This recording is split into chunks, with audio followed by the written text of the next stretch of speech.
This is Big Man Tyrone, and you're about to watch the MTG Cabal cast with your hosts, Woad, Thirsty, and Reptar. Sub to us on all your podcast networks at MTG Cabal Cast and YouTube. Alrighty, guys, welcome to the newest episode of the Cabal Cast. This is a little bit out of the ordinary for us. We're actually going to cover something that largely affects the pro game specifically. So last week, there were a couple of announcements made. Basically, Wizards sort of, we're reorganizing. The MPL is going to change a little bit. We're going to do things a little bit differently now that we've suspended in-store play again. Mm-hmm. And they kind of just treated it like it was nothing. The issue is that, as the number of pro players raised later, that it really, really makes it difficult now, after all of the steps that they've done to make it become easy to see this ladder. Suddenly it's a lot more difficult to be a pro Magic player. And at first it may not seem like there's too much influence there on the financial aspect, but that's kind of what we're going to get into the nitty-gritty with. Yep. Before we do that, I did want to gloss over very quickly an announcement that was made also by Wizards of the Coast that Pioneer Masters is going to make its way to Arena by the end of 2020. That's going to be huge. We'll digest that at a later date, but it's something that kind of got lost in the shuffle with everything going on this week. So just look for the announcement, do some research, and come back. We'll have more on the topic. But for now, MPL restructure and what it means. Yep. So we talked about this at the beginning of the cast just to kind of get a feeling for where we both were in regards to understanding, and come to find out we pretty much understand it as it was explained. And it took me 3 different podcasts to really digest, because I don't pay attention to the MPL structure. It seems kind of weird compared to some of the other games that uses terms like rivals and challengers. Yeah. Between Bash Bros and Allied Strategies and MTG Grindcast, I basically was able to discern that if you are in Rivals right now and you are not able to claim one of the top 4 spots to remain in the MPL, you actually have an easier time getting into the MPL as a rival than you would as somebody already in the MPL. And that is what a lot of kind of concern is structured around, is that some contracts are ending prematurely overall. There are a lot of content creators that were kind of called last week. Some were reminded they had to do a little more community work, and then some profiles backed out fairly publicly seemingly backed out of the MPL as a whole, because they just can't keep up with these changes in the way things have restructured, and the fact that they can't have a predictable income from this system. And it wasn't just like random people. It was like Andrea Mengucci, I think Maynard said a couple things. It was some pretty high-profile, high-impact players that had kind of come out on Twitter, in addition to obviously podcast coverage, and basically said, like, look, this is, you gave us a dream, and we had it, and now you're taking it away. Yes. And that's a really bad feeling for everyone. Yeah.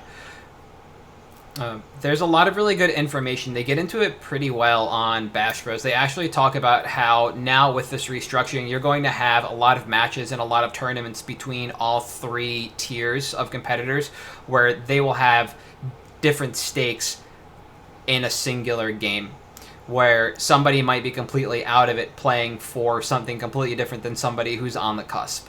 And this doesn't close the collusion loophole. This actually widens the collusion loophole. It makes the overall tournament structures a little more dicey, and I would recommend going to listen to that cast. It's pretty heady in that regard, because Brad and BBD just get real deep into it, and they do a good job explaining what the change means for people who are competing at all 3 levels for what might be the same or different goals. Yeah. And it's also interesting because this may have an indirect, like, the thing that I'm most interested in is seeing how this affects the metagame, because you have certain players that gravitate towards certain archetypes, and they just naturally find a viable form of that archetype, or do their best to do so. Reduke is Mr. Jund. Yes. Giamwafo Tapa could take this bottle of soda, paint it white and blue, and top 8 a Pro Tour with it. Doesn't matter. He'll find a way to make control work. Mm-hmm. So seeing a lot of these like known entities cycle in and out of this high-level play, I'm kind of interested to see what it does to the metagame, because you may have people that naturally gravitate towards certain archetypes that kind of fall by the wayside, or even just like, well, I mean, if this is it, there's been so many changes, similar to Jerry, I'm out. And if that happens, I think that to me is the thing I'm most interested in seeing, because I think what you'll see is just, at first glance, I expect a lot more volatility on Standard. Because the decks with eyes on them, the players with eyes on them, are going to be a lot different. Mm-hmm. I also think it's going to require Wizards to change their presentation some. Because as it stands, with your 32 players in the MPL, you know the personalities. You know what you're getting. Yep. You know how they are on camera. You know how they are with each other. You know these things. And it may be all of a sudden that you get something like just a wild card, or God forbid you don't properly vet one of your people. Not that they would ever neglect to do that in any situation ever. And something happens. And I think that while we always say casuals drive the market, at the end of the day for Standard and most constructed formats, it's the competitive play. Mm-hmm. And obviously the hive mind of the internet can come up with some amazing decks, but you're not going to get a deck like Shota's going to pilot without Shota being there. Correct. The internet isn't coming up with that. Yeah. And that's the type of thing that you may see a little bit less variety, and all of a sudden you see things more homogenized than they are now in a mono growth spiral format. But yeah, where not everybody's trying to break it because they need to hit the same goals. I think it's a caveat that actually of the contract overall that is touched on very heavily in the Bash Bros podcast about playing each game to the best of your ability.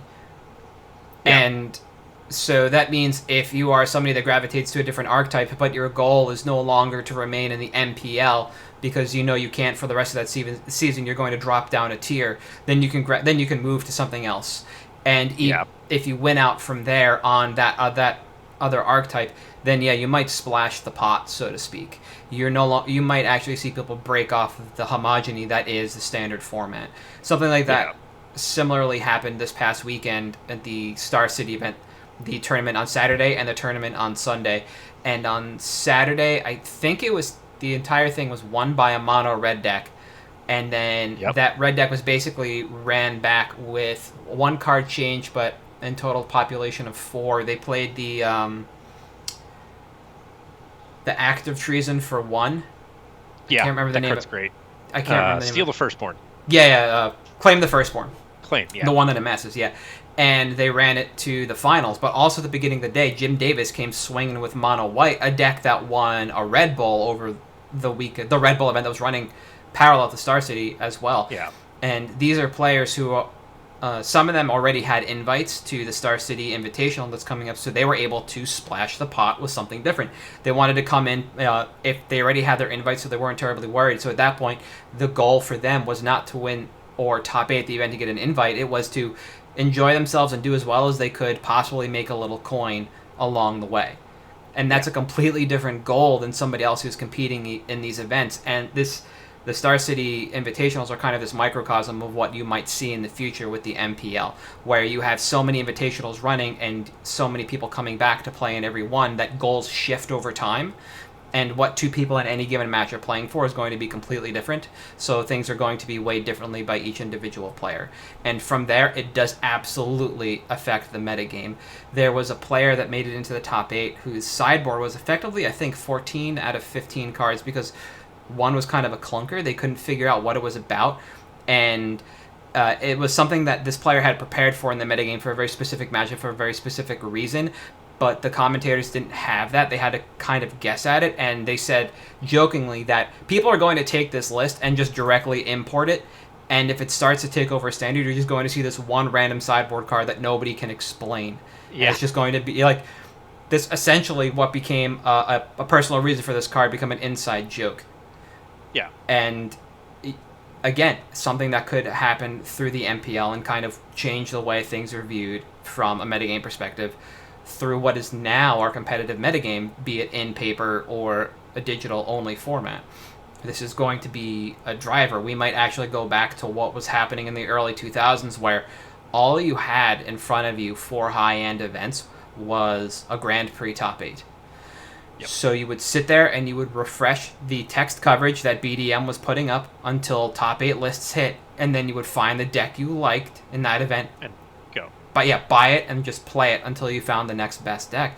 And that might just be what happens, but we might just see more shifts in the metagame because people who are, like I said, on the cusp of one format to another, especially in a drop-down situation, just change to something else. Fun. Yeah, they enjoy more. Yeah, why play Team Erect the entire time when Mono Green Stompy is also kind of enjoyable if you have your invite, if you know whatever it is, just make the switch over to something else and take it away.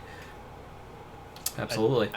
I think it's going to be really interesting with the way they have the ladder set up, that they're trying to obviate the risk of, like, you hear people sign off before the season resets and, like, seeing if they get in, and they sign off at, like, Mythic 76. Yep. And then they log in and they're 1100 and they miss the cutoff. And yes. It's like, well, this kind of does take some of the drama out of that if you're in Rivals and MPL, obviously. But, like you touched on, it kind of opens up the possibility of players taking it a little bit less seriously, which is something I hadn't thought of. So maybe we do see a bit more diversification there.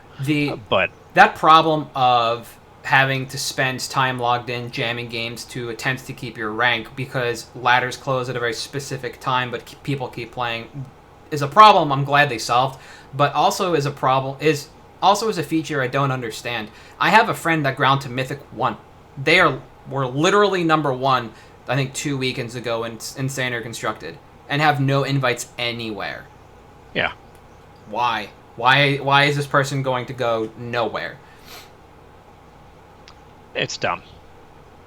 And I think it's also, if this goes over well, who knows? Yeah. I think it will be very interesting to see if they try to adapt something like this to paper Magic.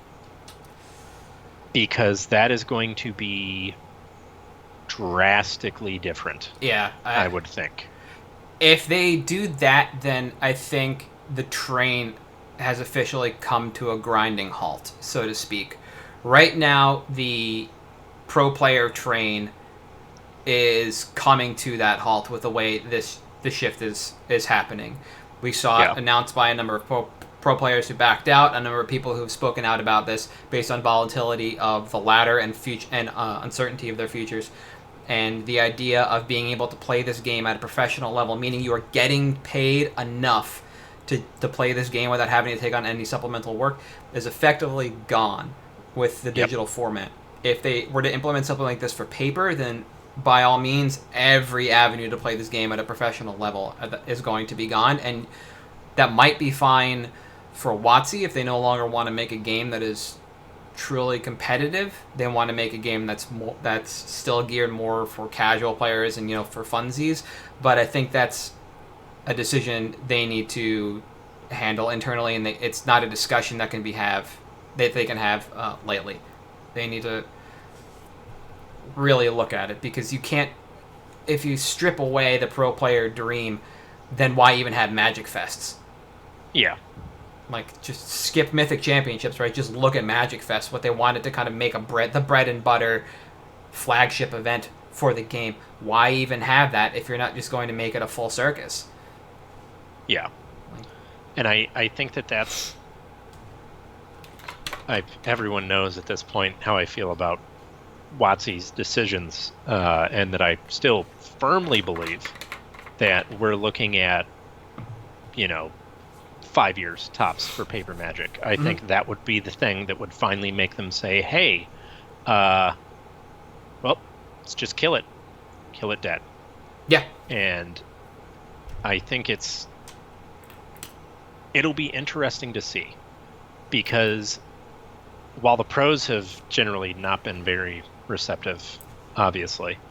I think that at the lower levels, it makes a little bit more sense for the content creators that are a bit more competitive, stuff like that. But it's going to be interesting, I think, to see if they make that decision. I hope they don't, but we'll see. Yeah, I had an LGS reach out to me this weekend, and they asked me what I thought about the VIP product. And we discussed it from a patron standpoint. And at the end of the discussion, this is an LGS that has backed out of singles and basically only really kept the community going by way of running F&Ms and selling boosters and being the only place to do like large pre-releases. That's what they are now. They've kind of gone back down to a casual status. They're fairly convinced that with any success in the VIP booster market, booster sale, and the way Double Masters may turn out, that this is the way physical cards go into the future, because the game itself and the competitive aspect is going to move entirely digital. You still have to support paper because you have those players. People want to play EDH. You can't cut out your largest market because there's no EDH on Arena yet. Yeah. And you also can't cut out paper pre-releases. Those are still, cash cows. But you can absolutely change the way your paper product is handled and make product that is more wheat, less chaff. Yeah. Your boosters cost more because you're not just opening draft chaff anymore. Which sounds odd, but when you just look at a physical card game from the standpoint of you have nothing but pre-release kits and a more expensive sealed product in the form of Double Masters or VIP, then you can absolutely split your printing, split your product for, here's what it would be if you were going to play online with a draft kit. Otherwise, here's how you get your actual version of the product to play with in paper. Yeah.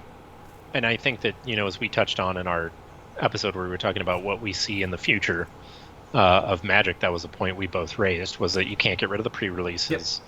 Yep. And ultimately, the paper game has to exist in some fashion. Mm-hmm. But I think that this is, this is it. And if what I've heard from VIP as well, it's whales, it's collectors. I was curious about it until I saw how trash the new Karn art is. Sorry, Mark Teaton, I love your art. That new Karn does not look good. Let me put it this way: we have, is it 3 art for Karn himself by the time we hit Karn Liberated? We're not counting 4 CMC Karn or other 4 CMC Karn. We're looking at Karn Silver Golem and Karn Lib. We've had... he was on Miscalculation. He was on who knows how many cards. But if you skip over... So, we have that art leading up to this, right? But so if you go back to that old original art for Karn Silver Golem and you look at the art from that era, it is, aside from the arms being proportionally way too long for the body, not too far off from what he was originally. I don't understand the blue part of it. I think that has to do with the liberated portion where he went through the portal. Yeah.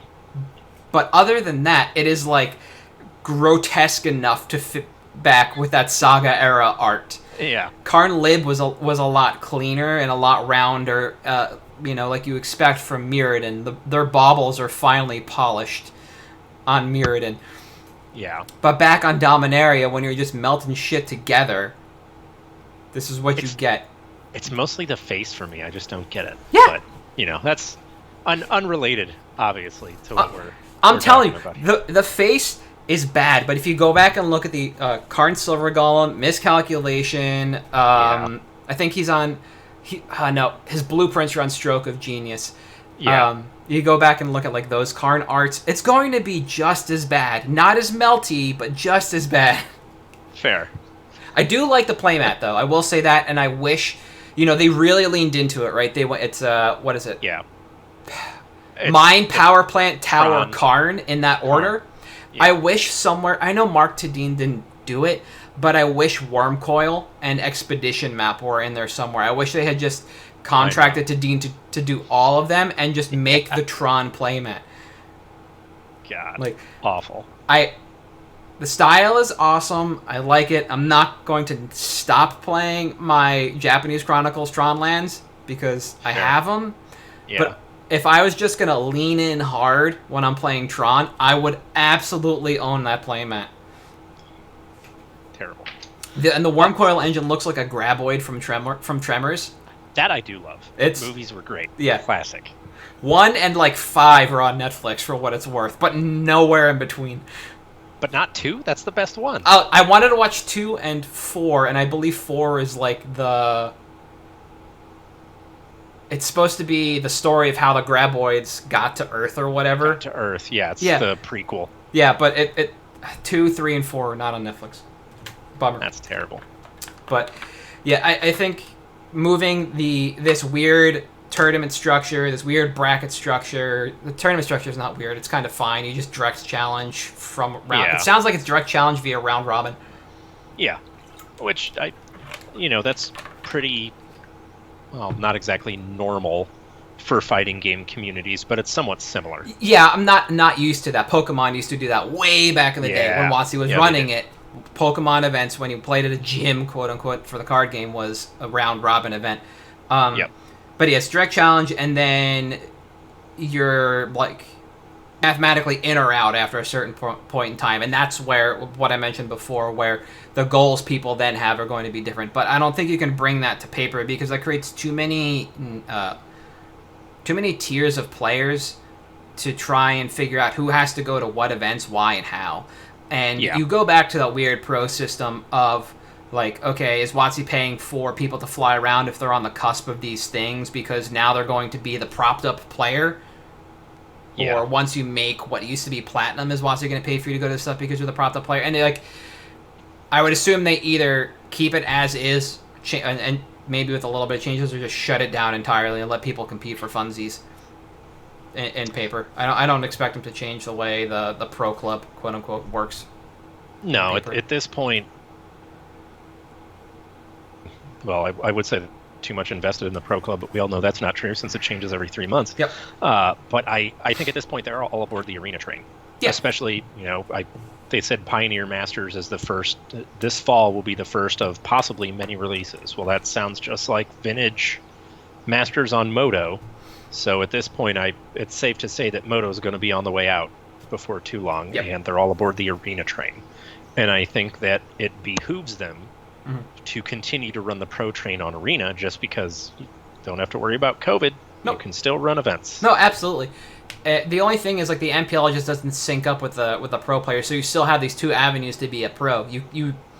Your success might translate because being good at the game is still being good at the game, no matter what platform you play it on.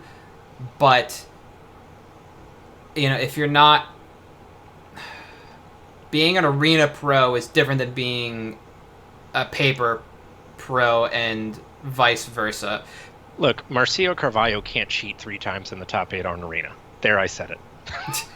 I mean, look, you're not wrong. Paulo can't move Spreading Seas around from his last white source to a Sulphur Falls and then back when a judge asks him to stop. No, that happens. And you do cut out those avenues, which is great, but like, grinding the pro scene is different than just grinding arena, and the people propped up on the MPL are not the same people that were the ones traveling to those paper events, and it's not like it takes a different kind of person or things like that. I think Huey's still in the MPL. I think PV might still be in the MPL. There are players that have success in both formats because, again, being good at the game is being good at the game. It's just, right now, WotC has created this kind of gap, for whatever reason, between arena pros and paper pros. While there is a bit of an overlap, there's not a lot. Yeah. They're just kind of creating personalities on arena and then personalities in paper without really trying to figure out a way to merge them well. And they could kind of fix that if they wanted to by making Mythic Championships go a little bit more digital, or moving the top 8 to digital or something like that, and getting people familiar with seeing these high-level events in that fashion, in that way. And you can still have the quote-unquote gathering with the game. It's just a logistical thing. That's all it is. You look at the way Riot handles League events, Hi-Rez handles their Smite events, how Rocket League stuff is handled. And like, people are on site playing these games. It's not like they do all their LAN stuff on site because ping is lesser, you can control the environment. It's just like the arena MCs, but you just don't have that overlap yet because for whatever reason, WotC wants to kind of keep those pools separate. And I couldn't tell you why, and it doesn't not make sense to join them. I just don't expect it happening if they want to continue to have paper and arena kind of run separately. Yeah, that's fair. I think it certainly does to me seem more like they're trying to flesh out, and granted, right now they can't really flesh out a ladder for paper because we can't play paper. Mm-hmm. But this seems like a somewhat convenient time for them to basically say, hey, look at all this cool stuff we're doing with Arena right now. Let's ignore everything else and just focus on Arena. And intentionally or not, I could very easily see it becoming we've been focusing on Arena, and paper sort of falls off. Especially with the supply line issues that they've been having, it makes a lot of sense. And then, like, just to dovetail us back into finance, at that point, people are just kind of left holding the bucket with, well, what do we do? And you can either continue to look at EDH as an investment vehicle, because, again, until every card everybody can play is on Arena for EDH, you're still going to play that format in paper. Or you might want to look into Sealed as an investment. Yeah, and especially with the products that are coming out now. I mean, we just heard Commander Spellbook Green, whatever it is, that guy is pushed. Delayed until December. Yep. So, like we push singles because they're easier to store and easier to flip, and generally speaking, the timeline on them is shorter. But again, Sealed, I think we've talked about this almost every episode for the last 2 or 3. Sealed is still a vehicle for finance, and overall, it is a little safer because it's, the supply for Sealed is limited. It has, a 2-year shelf life, so to speak, in regards to print, and then after that, it's gone. So your timeline is about 5 years before it goes up, unless it's something really in demand, something like Khans of Tarkir, where you have the fetch land, so obviously that shortens the timeline. But at 5 years, you can almost guarantee that you're going to get out at a profit. The only problem is you need to buy a case or more, so that is a huge upfront cost. You want to do it from somebody who has distro connections, and at that point, you're still probably close to like 600-ish. It's like, 500-ish. It's like 480 plus at $80 a box times 6, right? Just for a standard set. That's like 480. So you'll probably be 520 after tax or something, just for a case. So that's a lot to hold up in capital. And then you just need to set it aside until it's ready to go. And if you release it before it's mature, it's most likely going to be a loss. Like, that is the problem with Sealed compared to singles. But the singles market is a little easier to kind of pick and choose because there's, generally speaking, a delay that you can get in on, and then at that point it's just a flip.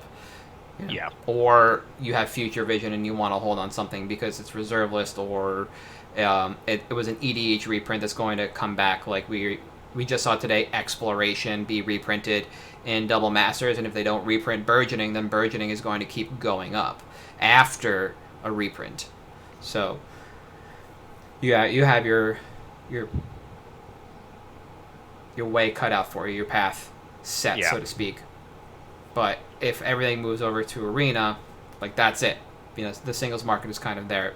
We're not in a modern market crash yet, but we could be.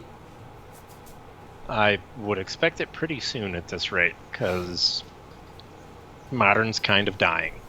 Yeah, but we'll see. Without paper support, it's very difficult. It still fires a ton of Moto events, and if they move it over to Arena, that will most likely buoy the format. Yeah. If they keep going backwards in time, who knows? But that's kind of a TBD. And if we lose Modern, then you're just left with EDH and Sealed, because who's playing Standard not on Arena over EDH? Yeah. So. Say Levy.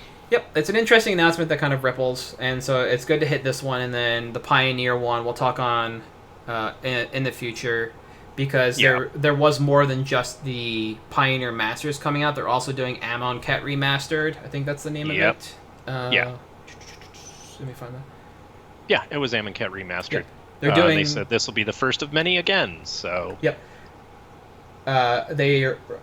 Historic is returning because they were going to do some Mythic Championships in Historic.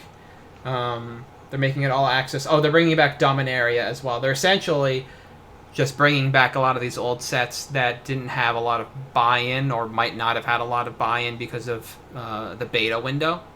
Yeah. Where the client wasn't actually live. It was just in an extended beta for people to buy into. And then eventually we'll get Pioneer Masters, which will probably fill in the gap for what's needed. And once we know a little more about that, we'll definitely come back more, like something called Equestrian. Yeah.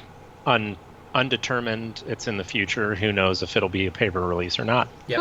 And then some unique historic stuff that's tucked away at the bottom of the July 15th announcement that we will link, but it's all just kind of hearsay. It's a lot of here's a code name, here's what it might have to do with Cantilly more. So we'll hit that.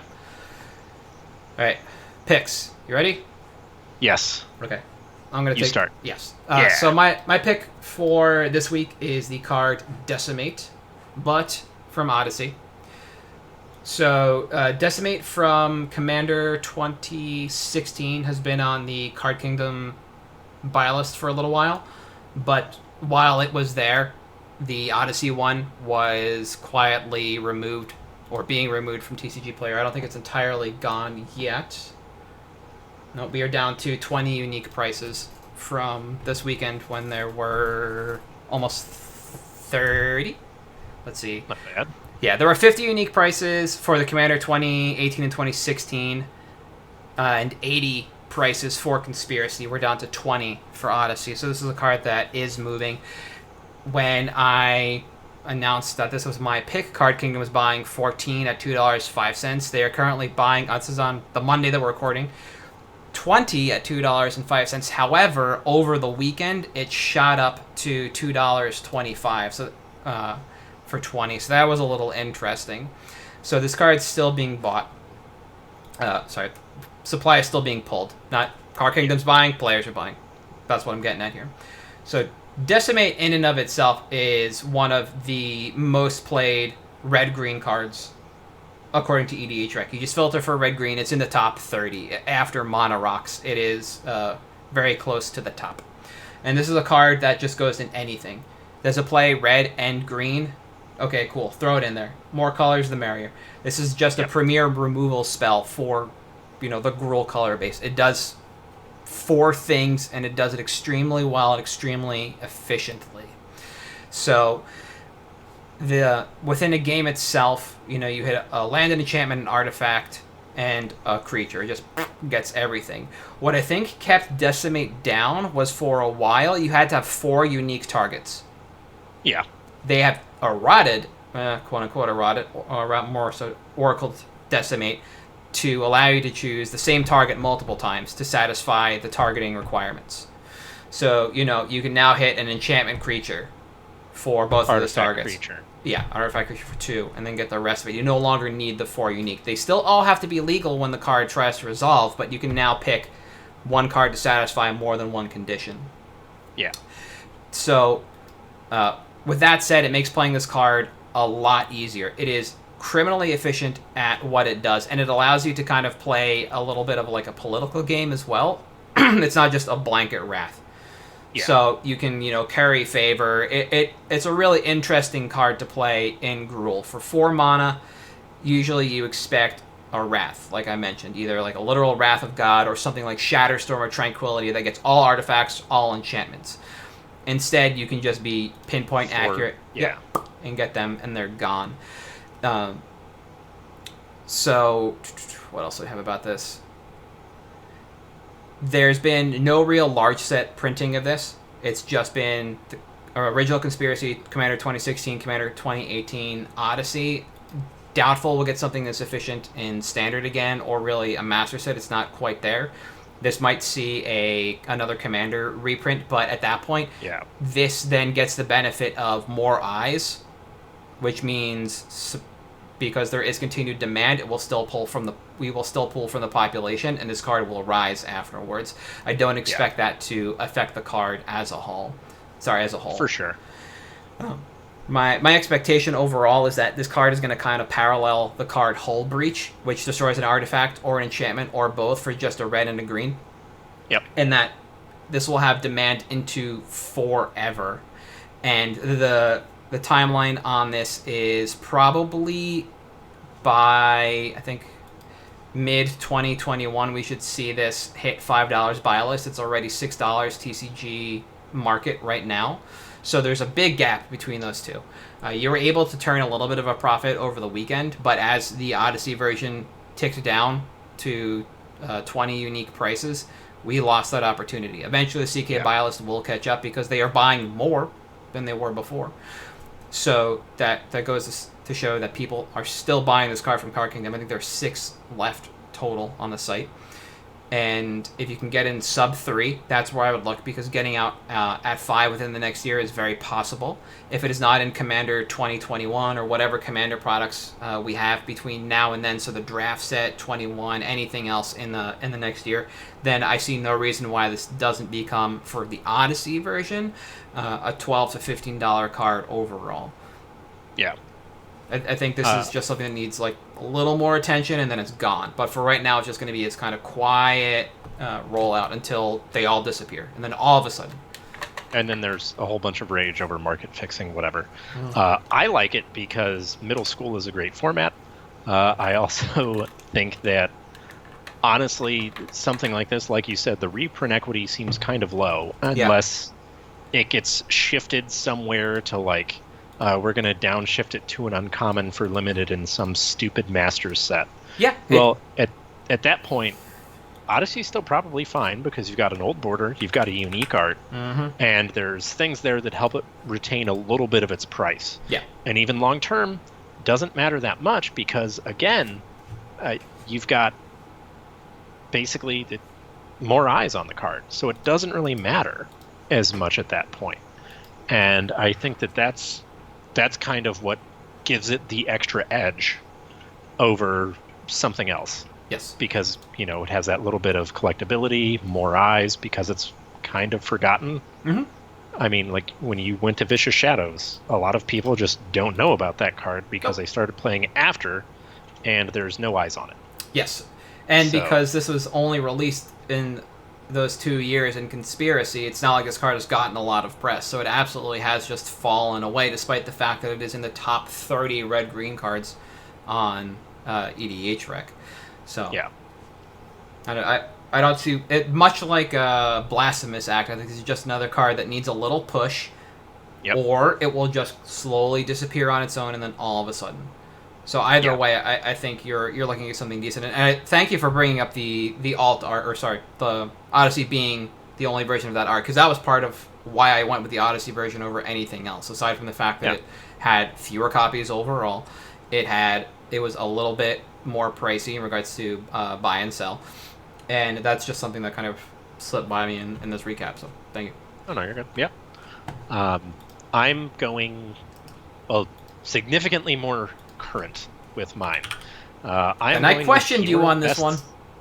What? I questioned you on this one. Why not the other one? Yeah. So I went for Kiora Best the Sea God, and the question was, why not Shark Typhoon? And I said, well, Shark Typhoon is more than a penny spec at this point. Granted, at 99 cents for a mythic from Theros, which was heavily opened, it's kind of a penny spec. I went for Kiora Best the Sea God for multiple reasons. One, every set that releases, I like to identify something that I see as EDH gold. And Unbound Flourishing was one that I did incredibly well with. Kiora Best the Sea God was my target from Theros Beyond Death. It's something that's incredibly easy to pick up in trades to like $1 off. Throw me some Kiora Best the Sea Gods. People let it go like crazy. It's got really good EDH appeal. It's a really good control finisher.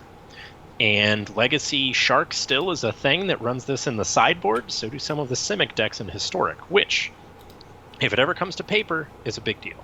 Yep. It's something that kind of thematically fits big, dirtly Krakens, Leviathans, whatever people like to do. I also just happen to like the art on it a lot. Yeah, Sagas are an incredibly good card type.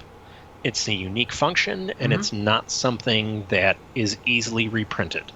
because it is attached to Theros, specifically by Kiora. So you've got a master set and commander sets that are on Theros, because at this point, if we're only getting commander sets attached to a block, probably not too worried about Kiora coming back.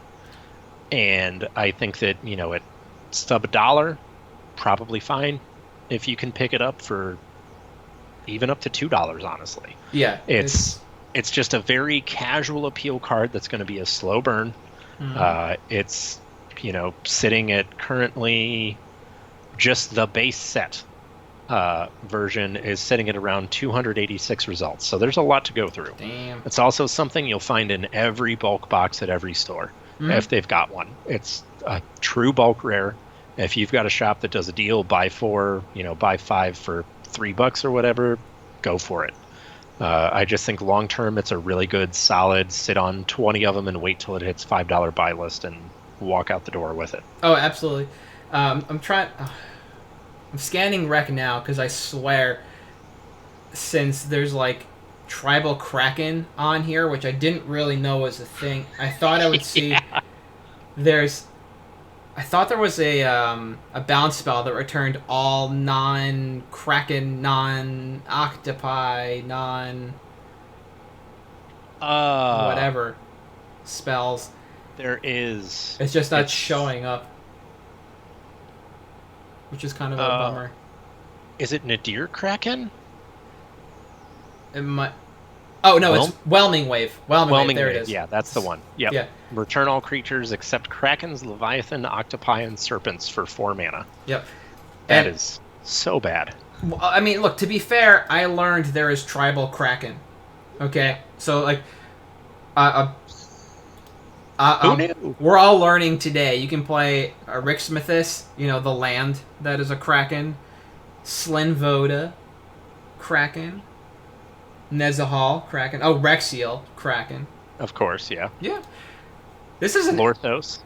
Yeah, I didn't bother looking this. I just questioned you because I thought create an 8/8 Kraken was like the third part of the saga. To me, this is just a card that when you draft it, you go XO, but you don't want to play this in constructed. So I just kind of set it aside for EDH, which is why I questioned you. Yeah. And it's the interesting thing you mentioned that constructed it doesn't see play except for EDH. The only reason it sees play in Historic is Emergent Ultimatum. Because it lets you cast it in Oro decks without having to have, all of the requisite mana. Because I don't know if you've been, if anyone out there pays attention to the Historic meta, the Emergent Ultimatum deck is so fun. But you can just cast Kiora Best of Sea God for free. I have not played against this card in Constructed, but I have played against it in Yarok EDH. Oh yeah, it's bad. At which point you have to choose between Peregrine Drake, Deadeye Navigator, or Worldly Tutor. Yep. Because they go to your... Yeah, because they go back into your library. So you were effectively getting the rest of the combo with it. Yep.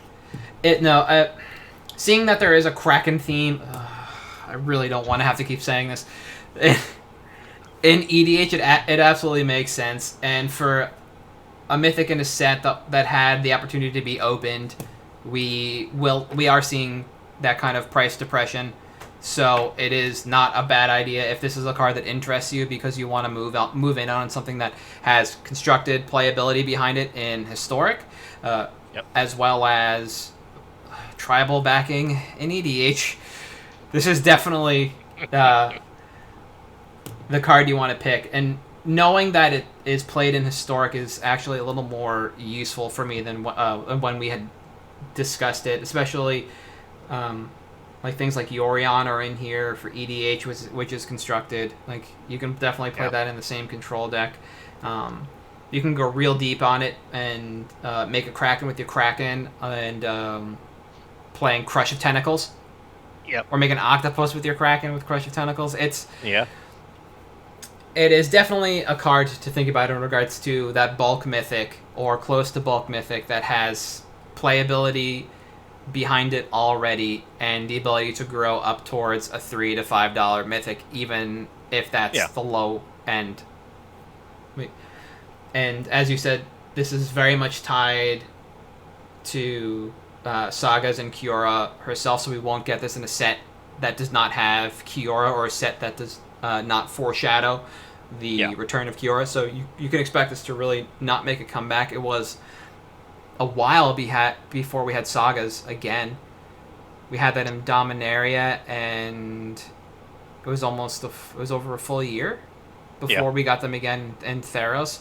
So if that's kind of where they want to put them, they want to put them in enchantment-themed sets. Unless we go to Serra, I don't know if this is going to come back outside of Theros or a core set. Oh, and the other interesting thing is looking at all of the mythics in the set. This is the only one that is not a creature or planeswalker. You've got all of the, Calyx, Ashiok, Elspeth, and then you have the Titans, and then the Gods. And the other one you have is Nyxbloom Agent, which is obviously insane in EDH. Yes. And this Curabus the Sea God. That's kind of cute.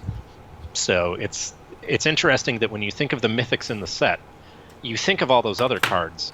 You don't think of Curabus the Sea God as a mythic, because you assume as a saga it's part of a cycle. I'd go further and say I don't think of it as a card, but here we are. Fair. It was there and gone.